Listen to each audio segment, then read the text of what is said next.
Vossen leven in een territorium. Dat wil zeggen dat iedere vos zijn eigen gebied heeft om in te leven. Andere vossen komen hier niet in en worden verjaagd. Om te laten weten wat de grenzen zijn van het territorium, plast de vos op de grens van zijn gebied. Indringers ruiken dit en zullen op een afstand blijven. Het is een hele dagtaak om het gebied te blijven beschermen. Toch zijn er momenten waarop de indringers een territorium binnenkomen. Als er weinig voedsel te vinden is, zijn er ook grotere territoria. Soms leven er meerdere vossen in een gebied. Deze vossen zijn familie van de vos waarvan het territorium is, zoals de jongen van het jaar daarvoor. Deze vossen mogen in tegenstelling tot de indringers wel in het gebied blijven.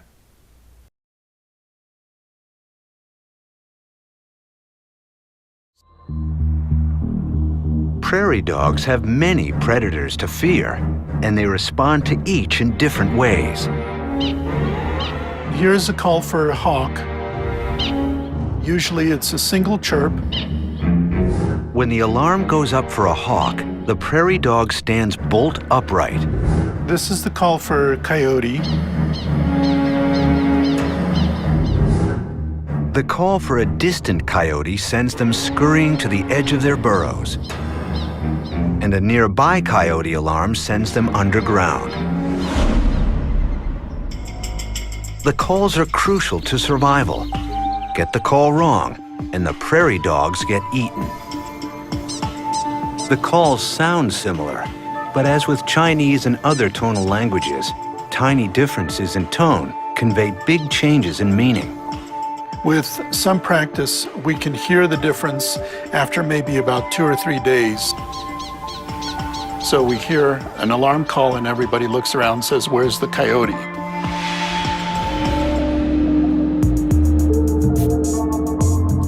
Over the years, Slobodchikov and his team compiled a dictionary of prairie dog by simulating different predator attacks and recording the calls.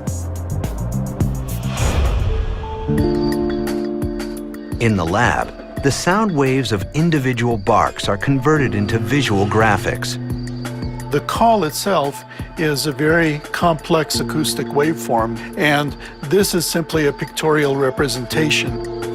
When these graphics are analyzed by specialized software, the team watched the few calls they recognize explode into an entire prairie dog vocabulary. Some of the calls I call adjective-like calls. Patricia wears a blue jumpsuit and she goes walking in the prairie dog colony, and the prairie dogs call in response to her wearing the blue jumpsuit. And then she changes into a white jumpsuit, and the prairie dogs call to her in response to the white jumpsuit. The patterns on the screen look the same, but to the trained eye, the subtle variations make all the difference. Here's the call for the blue jumpsuit.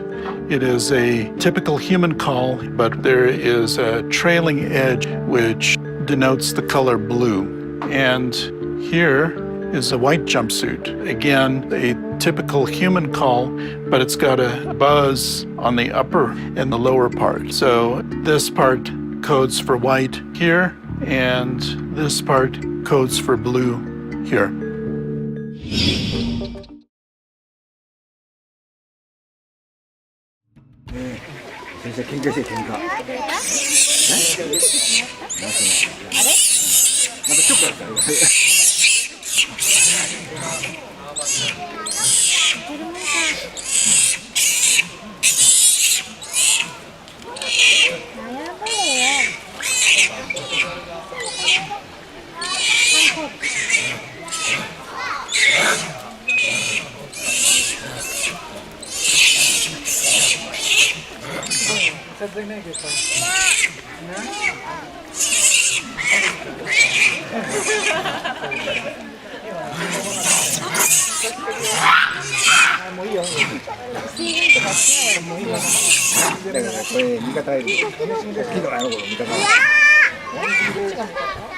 あのでかいのがあれの味方なの。お父さんとお母さんで、あれがそばにいると強気なの。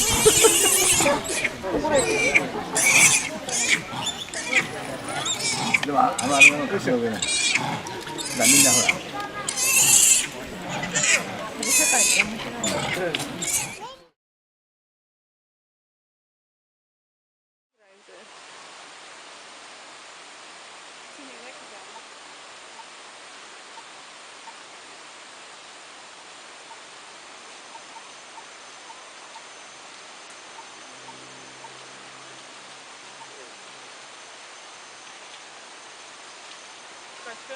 Dit is echt heel raar.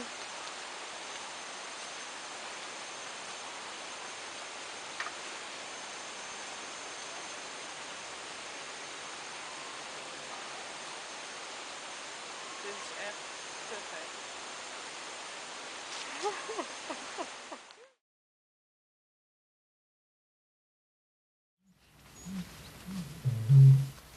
Met zijn uitgespreide veren vol opvallende oogvlekken geeft een fazantenhaan aan dat hij dit vrouwtje wil.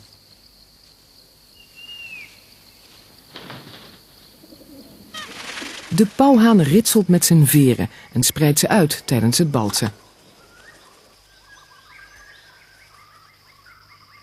Sommige vogels, zoals deze prairiehoenders uit Noord-Amerika, maken gebruik van een gemeenschappelijke arena voor het uitvoeren van hun balsgedrag. De mannetjes komen van heinde en verre naar deze lek. Het is een open plek waar ze proberen indruk te maken op concurrenten en op de hennen langs de zijlijn.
Een geslachtsrijp vrouwtje is zilvergrijs en heeft een dikke buik.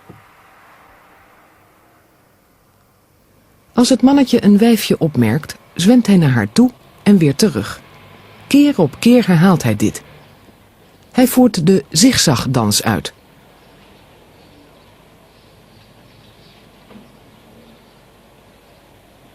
Als het vrouwtje niet wegzwemt, probeert hij haar naar zijn nest te lokken. Hij leidt en zij volgt.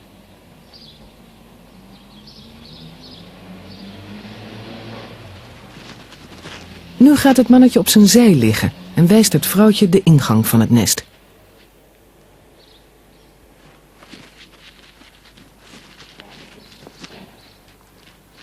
Ten slotte is het vrouwtje zover dat ze eieren wil leggen. Ze boort zich in het nest. Tegelijk maakt het mannetje sidderende bewegingen tegen haar staart om haar te prikkelen.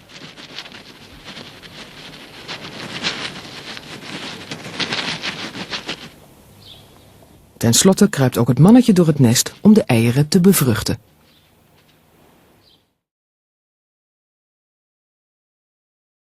Activity. What appears to be a random swarming mass of life may actually be intelligent behavior. A foraging honeybee will eventually discover a new food source, such as a freshly blooming flower or artificial feeder placed by a scientist. After this visit, an interesting thing happens. Over the next few minutes, many other bees arrive at the same location. They don't travel as a group. Instead, each bee finds the food source individually. How could these bees, who held no previous knowledge of this site, suddenly know precisely where the feeder was located? Is it possible that the animals communicate amongst themselves? To answer this question, Austrian biologist Carl von Frisch devised a series of experiments in the 1940s. Researchers at Georgia Tech have reproduced von Frisch's pioneering experiments using a modern observation hive. Two feeders are placed in different directions away from the hive. At each location, visiting honeybees are marked with a small spot of paint. A separate colour of paint is used at each station, so when a bee returns to the hive, it can easily be determined which feeding site it visited. Before von Frisch, other scientists had observed that returning bees tended to waggle about excitedly in a figure 8 pattern before sharing the collected pollen and nectar with their hive mates. In this two-station experiment, von Frisch noticed that the bees returning from the same feeding source danced differently from bees that arrived from the other location. While both sets of bees perform the classic figure 8 dance, the orientation of the dances is offset between the two groups. Bees returning from one feeder perform a rotated version of the dance done by the other bees. Incredibly, the angle of rotation precisely matches the angle between the feeding stations and the hive. This must be a clue to the mystery of how the bees are able to share information about the location of food. Through further experimentation, details of the grammar of the honeybee's dance language began to emerge. Inside of a dark vertically oriented beehive, the natural shared reference point is gravity, establishing both an up and a down direction. A bee's solar compass and internal clock provides another communal reference point, the sun. By pairing these two global constants, the bees form a simple language. Within the hive, the direction up, away from gravity, substitutes for the location of the sun. Then the angle that the bee dances compared to this up direction is the same angle a bee should fly away from the sun in order to find the target flower. So if the bee dances directly upward, other bees know that they can find flowers by flying directly towards the sun. If a bee dances 90 degrees to the left, then bees leaving the hive should fly 90 degrees to the left of the sun. A bee angling its dance towards the ground will let others know to fly directly away from the sun. As the day goes by, a bee will even use its internal clock to adjust for the movement of the sun in the sky. This lets fellow workers always know the correct direction to travel in order to find food. The central waggle section of the bee's dance also contains information about the distance to a food source. Longer time spent in this part of the dance means that the food is further away. Shorter durations mean that the food is closer by. In general, a bee increases the duration of this section by 1 second for every kilometre of distance to the food. When food is within several meters of the hive, this central section of the dance will shrink, causing a circular dance.